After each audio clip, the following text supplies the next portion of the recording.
ஓம் மகா கணபதியே நமக. குரு வாழ்க, குருவே சரணம்.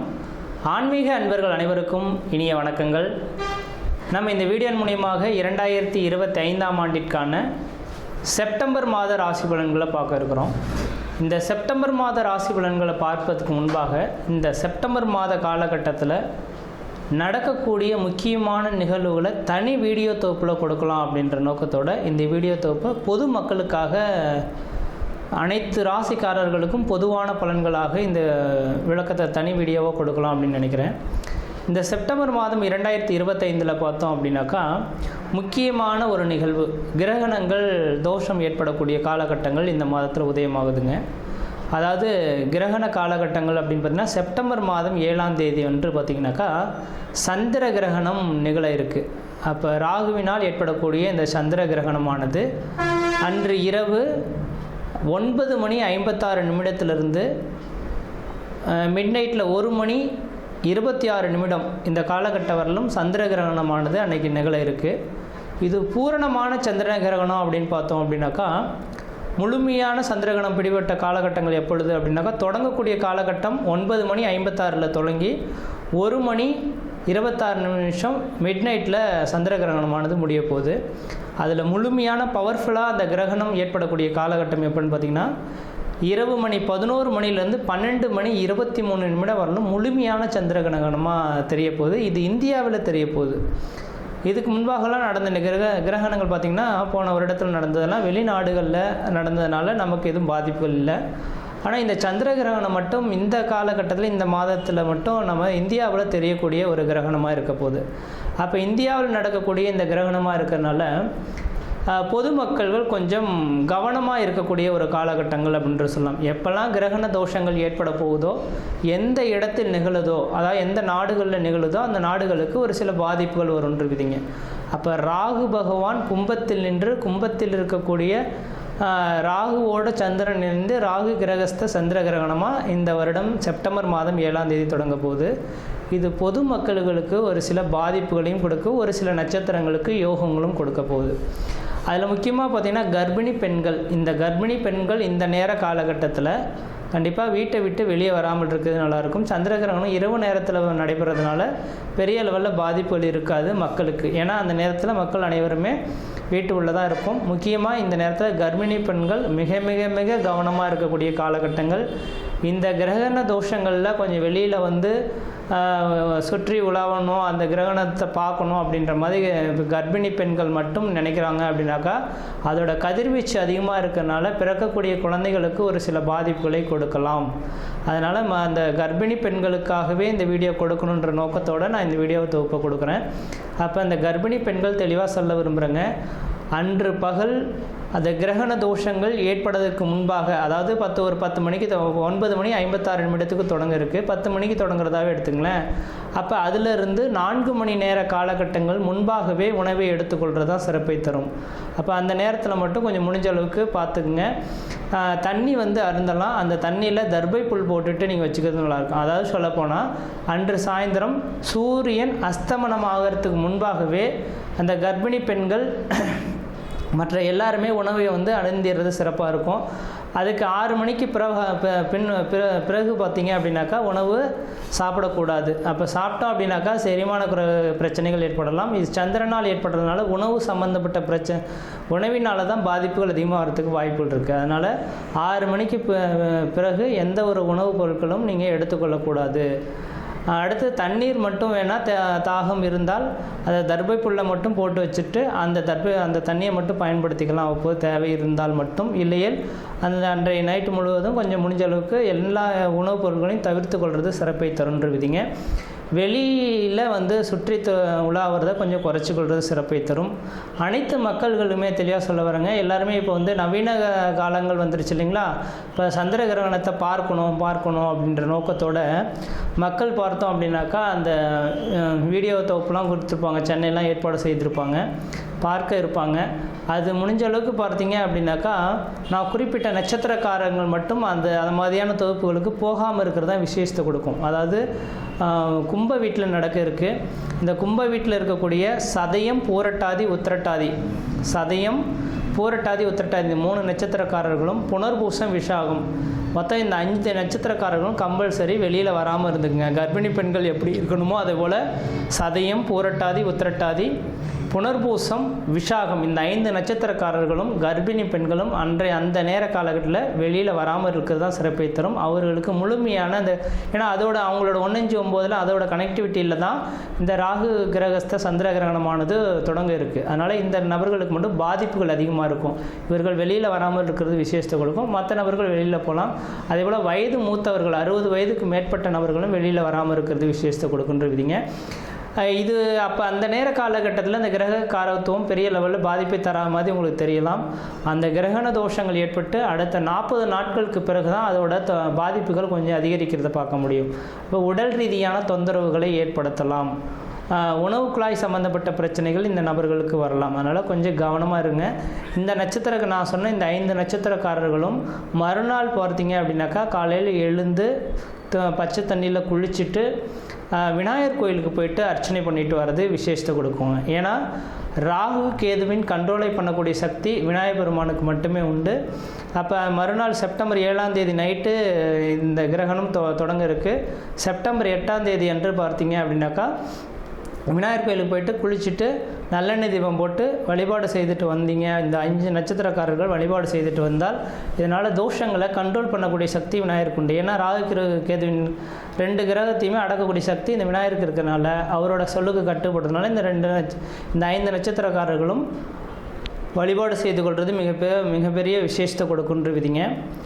அதே வேளையில் மற்ற ராசிக்காரர்கள் பெரிய லெவலில் பாதிப்புகளை எதுவும் தடாதுன்ற விதிங்க.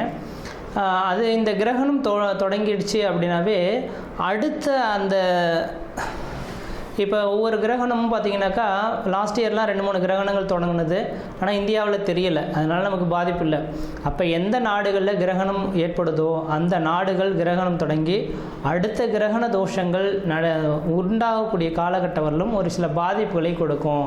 அப்போ ராகுவினால் இந்த நேரத்தில் தொடங்கிறதுனால கடல் சீற்றங்கள், ஏன்னா சந்திரனோட அமைப்பில் இருக்கனால நீர் சம்பந்தப்பட்ட விஷயங்கள், கடல் சீற்றங்கள் ஏற்படலாம். அதாவது கடல் அலைகள், பூகம்பங்கள் ஏற்படக்கூடிய விஷயங்கள். அதே போல் பார்த்திங்கனாக்கா அந்த நெருப்பினால் பாதிப்பு, விமான விபத்துக்கள், இது மாதிரியான ஒரு சில பாதிப்புகள் ஏற்படுத்துறதுக்கான வாய்ப்புகள் உண்டு. மக்கள் அதுக்கு பின்னர் பார்த்தீங்க அப்படின்னாக்கா முக்கியமாக அடுத்ததாக மழை காலங்களும் தொடங்க இருக்குது இல்லைங்களா. அப்போ மழை காலங்களில் பார்த்திங்கனாக்கா நவீனமான ஒரு நோய் உருவாகிறதுக்கான வாய்ப்புகள் உண்டு. நோய் தொந்தரவுகள் மக்களுக்கு வரதுக்கான இந்த கிரகண தோஷத்தினால மக்களுக்கு அதிகப்படியான நோய் தொந்தரவுகள் ஏற்படலாம். நீரினால் பரவக்கூடிய நோய்கள் அதிகமாக உருவாகிறதுக்கான வாய்ப்பு உண்டு. அப்போ மழை காலங்களில் மக்கள் குடி தண்ணீர்களை சுத்தமாக வச்சுக்கணும். மழை அதாவது வெள்ளப்பெருக்கு அதிகமாக ஏற்படக்கூடிய இருக்கக்கூடிய இடங்களாக இருந்தால் தன்னோட வீட்டை கொஞ்சம் கவனமாக வச்சுக்கிறது, தண்ணி புகாத அளவில் இந்த வடிகால் வசதிகள்லாம் ஏற்படுத்தி கொள்வது விஷயத்தை கொடுக்கும். நான் இது சொல்லும் போது தேவையில்லாத விஷயம் இதெல்லாம் எதுக்கு அப்படின்னு நினைப்பீங்க. இதை அனுபவிக்கும் போது தான் அதோட பாதிப்புகள் தெரியும். அதனால் இந்த கிரகண தோஷங்கள் இருக்கிறதுனால பாதிப்புகள் இருக்கின்ற நம்பிக்கை வரக்கூடிய நபர்களாக இருந்தால் மட்டும் தயவுசெய்து சொல்ல வரேங்க. அடுத்து கரெக்டாக இப்போ செப்டம்பர் 7ஆம் தேதி இந்த கிரகண தோஷம் ஏற்படுது. அதுலேருந்து 40 நாட்கள் அப்படின்னாவே அடுத்து கரெக்டாக மழை காலங்கள் தொடங்கக்கூடிய காலகட்டமாக இருக்கும். கண்டிப்பாக இந்த வருடத்தில் முக்கியமாக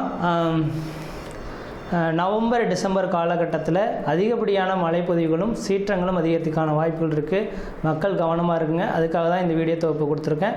மற்ற விதத்தில் எந்த தோஷங்கள் பாதிப்பு கிடையாது. தெளிவாக சொல்லக்கூடிய கருத்துக்கள் கர்ப்பிணி பெண்களும் சதயம், பூரட்டாதி, உத்திரட்டாதி, புனர்பூசம், விசாகம் இந்த 5 நட்சத்திரக்காரர்களும் கிரகண தோஷத்தன்று கொஞ்சம் வீட்டை விட்டு வெளியே வராமல் இருங்க. இரவு பார்த்திங்கன்னா 9:56 தொடங்கி நள்ளிரவு 1:26 முடிய இருக்குது. அது முழுமையான சந்திரகிரகணம் அடையக்கூடிய காலகட்டம் 11 மணியிலிருந்து 12:23 வரலும் இருக்குது. இந்த நேர காலங்களில் வெளியில் வராமல் இருங்க. உணவுப் பொருட்கள் எந்த ஒரு உணவுப் பொருட்களும் எடுத்துக்கொள்ள வேண்டாம்.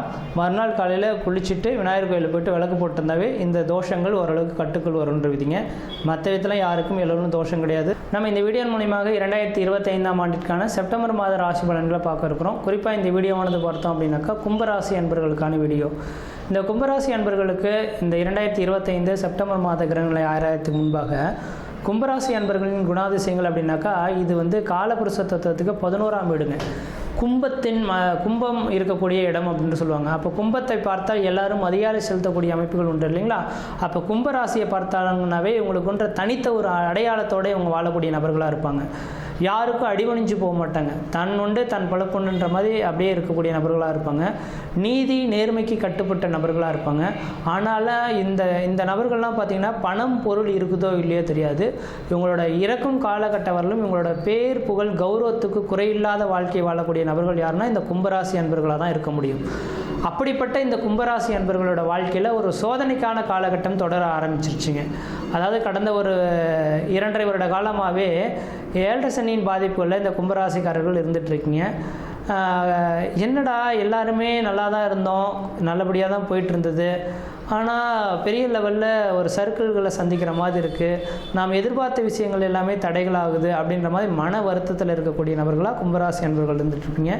இதுக்கு காரணம் என்ன அப்படின்னாக்கா முன் ஜென்மத்தின் பலன்களை இந்த ஜென்மத்தில் அனுபவிக்கணும். ஒவ்வொரு உயிரினமும் இந்த உலகத்தில் பிறப்பெடுக்குது அப்படின்னாக்கா முன் ஜென்மத்தில் அது செய்த பாவத்தின் தொகுப்புகளை இந்த ஜென்மத்தில் கழிக்கிறதுக்காக பிறப்பெடுத்துருக்கா தான் உண்மை. நாம் தான் நினச்சிக்கிறோம் இந்த உலகத்தில் பிறந்தவொன்னே சொத்து சேர்க்கணும், பொருள் வாங்கணும், குழந்தை பேர் பெற்றெடுக்கணும், மாளிகைகளோடு வாழணும், பேர் புகழோடு வாங்கணும் அப்படின்றத நினைக்கிறோம். கிடையாது. முன் ஜென்மத்தில் செய்த விட்டகுறை தொட்டகுறையை இந்த ஜென்மத்தில் அனுபவிக்கணும். அதில் செய்த பாவத்தை அந்த கழிக்கக்கூடிய காலகட்டம். இந்த பாவங்கள்லாம் எப்போ கழியும்? இந்த சனி பகவான் உங்களை எப்போ தொடுகிறாரோ அப்போ தான் கழியும். அப்போ இந்த ஒரு 30 வருடத்துக்கு ஒரு முறை இந்த விதிகள் நடக்கும். அப்போ 30 வருடத்தில் முதல் சுற்று எப்போ வருதோ அந்த நேர காலங்களில் 7 சனிக்கான தாக்கத்தினால பல முன்ஜென்ம கர்மாவின் பலன்களை அனுபவிச்சுட்டு வருவீங்க. அதை நினச்சி பார்க்கும்போது இந்த நேர காலங்களில் கடந்த 2 வருஷ காலமாகவே குடும்பத்தில் ஒரு மன நிம்மதி இல்லை, மன சந்தோஷங்கள் கிடையாது, எழுத்து காரியத்தில் தடை தாமதங்கள், வம்பு வழக்குகள், சட்ட சிக்கல்கள், மன நிம்மதி குறையிறது, பொருளாதார நெருக்கடிகள், கடன் சொல்லக்கூடிய அமைப்புகள், சொந்த பந்தத்தினால பிரச்சனைகள், முக்கியமாக நிரந்தரமான வேலை இல்லாமல் தடுமாறிட்டு இருக்கீங்க விதிங்க. இருந்த வேலையும் விட்டுட்டு வேலை இல்லாமல் தடுமாறக்கூடிய நபர்களாக இந்த கும்பராசிக்காரர்கள் இருந்துட்டுருங்க. அதுக்கு என்ன ஒரு பலன்கள் அப்படின்னாக்கா இந்த மாத காலகட்டத்தில் உங்கள் ராசியில் தான் பார்த்தோம் அப்படின்னாக்கா சந்திர கிரகணம் உதயமாக போகுதுங்க. இது கொஞ்சம் மென்மேலும் ஒரு சில பாதிப்புகளை கொடுக்குற மாதிரி தான் விதிகள் இருந்துகிட்ருக்கு. ஆனால் இந்த உலகத்தில் வானத்துக்கு கீழே பிறந்துட்டோம், எது நடந்தாலும் நம்ம ஏற்றுக்கொள்ள தான் தீரணும். அதை எதிர்த்து கொள்றதுக்கு தன் வலிமையை பெற்ற ஒரு நபராக நீங்கள் மாறணும். அதுதான் உண்மையான விஷயம். விதியை மதியால் வேணும்னு சொல்லுவாங்க இல்லைங்களா? அதுக்கு நீங்கள் தயார் நிலைப்படுத்திக்கிங்க. கொஞ்சம் சோதனைக்கான காலகட்டமாக இருந்தாலும் தயார் நிலை பெற்றெடுத்தால் உங்களோட வாழ்க்கையில் வளம் பெறத்துக்கான வாய்ப்பு உண்டு. அப்போ இதெல்லாம் எப்படி முறியடிக்க முடியும்னாக்கா இதுக்கு தெய்வங்களை கெட்டினா பிடிச்சிக்கிறது தான் ஒரே ஒரு வழிங்க. ஐயா நான் இது செய்த குற்றத்துக்கு தண்டனை உண்டு, ஆனால் நான் அதை முழுமையாக உணர்ந்து அதுக்கு நான் தலை குனிகிறேன், எனக்கு பார்த்து ஒரு கொஞ்சம் என்னை தூக்கிவிடு அப்படின்ற மாதிரி இந்த நேர காலகட்டத்தில் திரும்ப நீங்கள் எதுவும் தப்பு செய்யாமலும் மற்ற உயிர்களுக்கு புண்படும்படி மனதை நீங்கள் இருக்காமலும் இருந்துக்கிட்டு இருந்துட்டீங்க அப்படின்னாக்கா உங்களுக்கு பெரிய லெவலில் பாதிப்பை தராது.